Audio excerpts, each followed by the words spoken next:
নমস্কার বন্ধুরা, সোমার বাঙালি রান্নায় তোমাদের সবাইকে স্বাগত জানাই।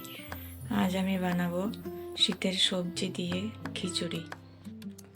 প্রথমে জল বসিয়ে দিয়েছি, এখন মুগ ডালটা দিয়ে দেব।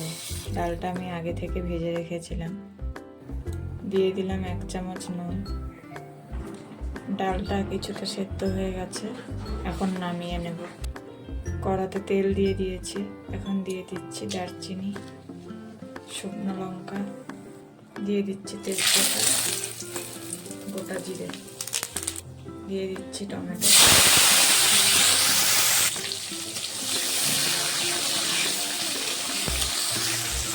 দিয়ে দেবো আদা বাটা, দিয়ে দেবো 1 চামচ জিরে গুঁড়ো, 1 চামচ হলুদ গুঁড়ো, কিছুটা কাশ্মীরি লঙ্কার গুঁড়ো।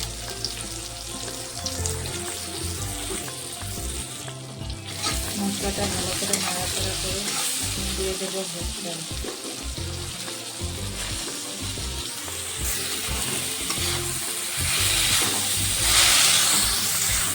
দিয়ে দেবো মটরশুঁটি, চিনেবাদাম, আগে থেকে ভেজে রাখা কিশমিশ, ভালো করে নেড়ে নেব।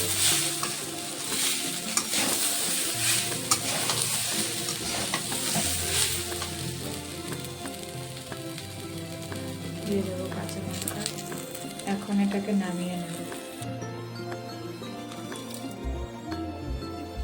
এখন দিয়ে দেবো আগে থেকে ভেজে রাখা সবজিগুলো,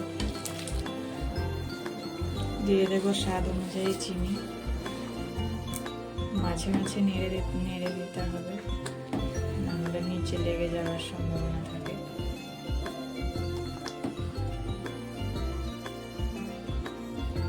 খিচুড়িটা এখন হয়ে গেছে, কিছুক্ষণের জন্য ঢাকা দিয়ে দেব। কিছুক্ষণ পর ঢাকা খুলে ঘি দিয়ে নামিয়ে নেব।